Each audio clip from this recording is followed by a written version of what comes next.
It's hazards of putting off probate. There are several times we have seen where people have put it off. We're going to tell you why that is very dangerous.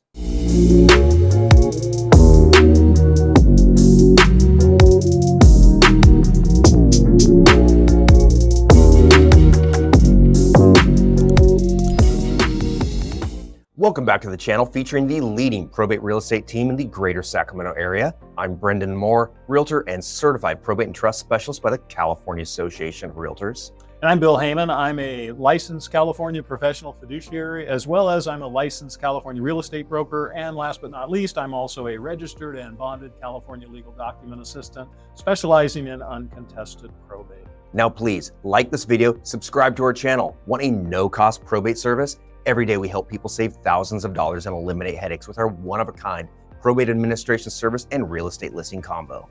If it's in California and real estate needs to be sold, you may qualify. So reach out. Our information is on the channel. We love your calls, texts, emails, and comments. But let's get into it. Now, Bill, over the years, and you've been working in probate for 40 plus years. Now I've seen many times where the family has hesitated on even starting the probate process, or maybe they're doing it themselves. They're just going through probate very slowly. Maybe they're actually having an attorney doing it. It's going very, very, very slowly. And perhaps they're not doing things, communicating with the attorney, getting things done. For whatever reason, people putting off starting probate or going through the process. Lots of hazards there. This can lead to a lot of problems for the family, especially if there's a home involved. Or other real property. So what would you say are some of those hazards? Well, some of them typically, and there's many, you've always obviously got the cost of maintaining the home.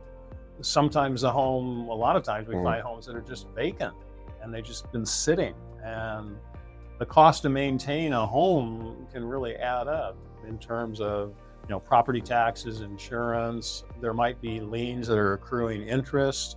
I can tell you one thing though that is a problem that comes with insurance. A lot of people, when someone passes away, they don't go and change the homeowner's insurance. They just keep paying the bill as it comes. And that's the insurance is in a deceased person's name.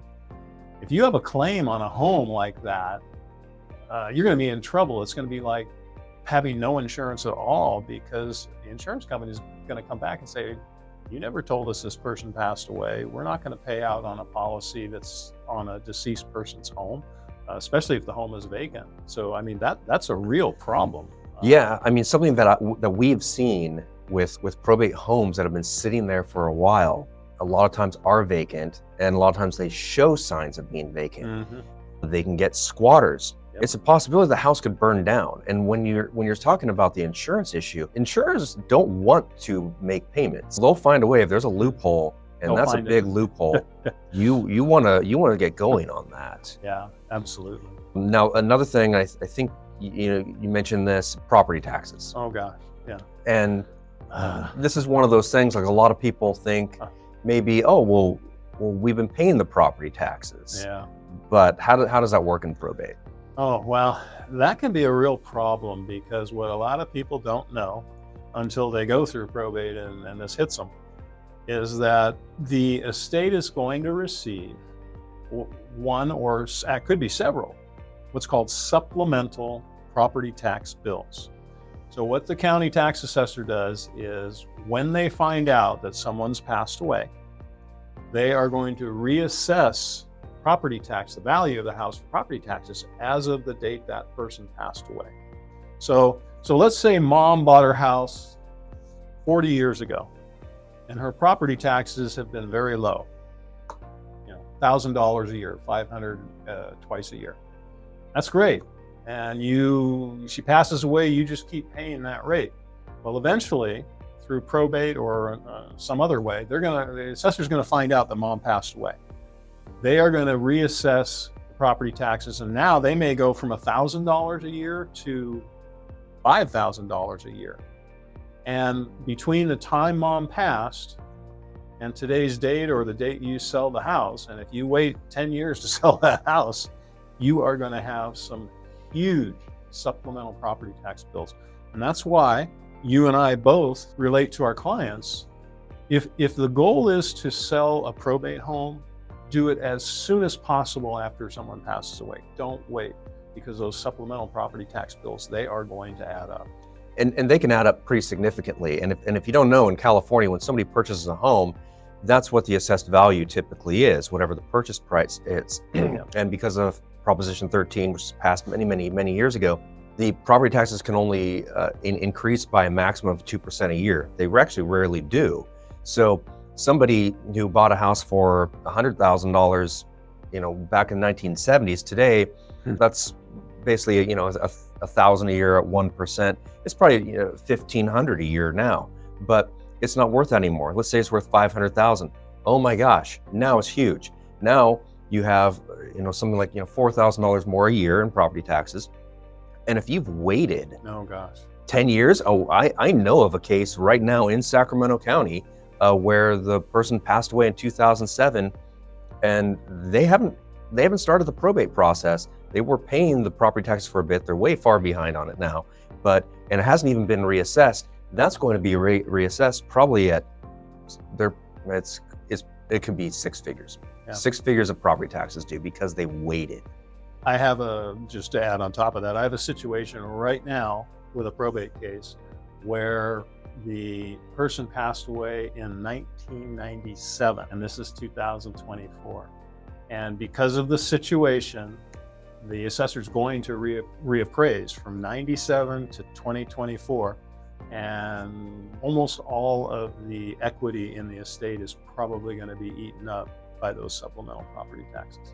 So don't wait, and we'll actually get into more about the property taxes and not paying them later on. Yeah. But since we're on the subject of taxes, capital gains. Oh yeah, capital gains is another tax that can really bite hard if you wait a long time to probate an estate and sell that house.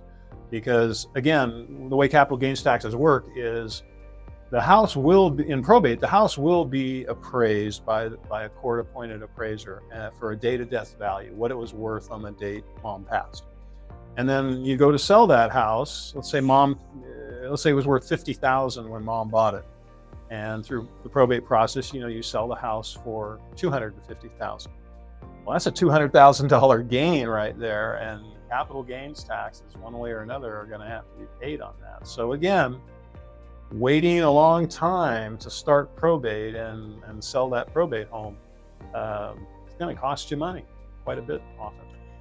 And often there are unpaid liens, there's perhaps judgments, and liens like there could be utility liens, and utility liens, they'll collect penalties over time, not to mention the taxes you just mentioned. So there's several accruing fees and penalties that will continue to essentially eat away the equity of the property. Yeah, they're taken away from what the heirs would receive. You can throw on top of that HOA, homeowners associations. Especially if a home is vacant and it's not really being looked after, and it's in an HOA, they're gonna start assessing penalties, and those things add up. Oh gosh, yeah, we saw one once where there were two issues with something that the HOA didn't like. It was something really minor. It was like a fence board wasn't in place, and that they didn't like a certain piece of landscaping they had, and they were charging them because there was no response by the family to correct this. They probably didn't know that it was even happening. $50 a day for each violation, $100 a day. They were charging it for months and months and months and months and months. And that was a huge fee just because they waited. Yeah, it can add up. And then the issue of adverse possession. I mean, that can come up. Why don't you tell us a little about that? Sure. So adverse possession, it's pretty uncommon that somebody successfully does it, but it's more likely to happen in probate. Adverse possession is basically when somebody who doesn't own your house, could take your house. And there's about 5 elements that they have to do in order to take your home. One, it takes a period of 5 years to do it, but if they go and basically squat in your house and start to basically live in it, make those property tax payments, this can happen. If you are not keeping an eye on things, these kinds of things can happen, and somebody could take that house. Yeah, and especially if a home that needs to go through probate is just they're vacant. There's people that go out and scour the property records and public records, and they actually look for situations like that where they can take advantage. Title theft is one of those things that could absolutely happen. Sure. And we will have an upcoming video on title theft because there was one that we thwarted, and it likely would not have happened if the family had started probate prior, and it was a preventable situation, but we did get them through it. But they could have gotten away with it if it was not started at the time that it was. Absolutely. I think those are some of the main points about why or what the hazards are of procrastinating on getting probate started. It's a bad idea to put off probate. It really is. I know a lot of people do, but there's really no reason that you should, especially with the type of services that we offer. If you're tight on money, you're thinking it's going to cost a fortune, you really should give us a call or contact us, because we can literally qualify. We can get it done at no cost. All it takes is a call. Please look on our channel. And if you want to know a little bit more about how much probate costs in California, perhaps you're watching this video thinking, oh, maybe I shouldn't wait any longer. Give us a call. Watch this next video. It's how much does probate cost in Sacramento County. It really covers the entire state, and Bill works all over the state. I work within 1 to 2 hours of Sacramento typically. So, but Bill's your guy to really probate your estate at a considerable discount, sometimes at no cost. If you want to watch that video, it's coming up next. You're right over my face.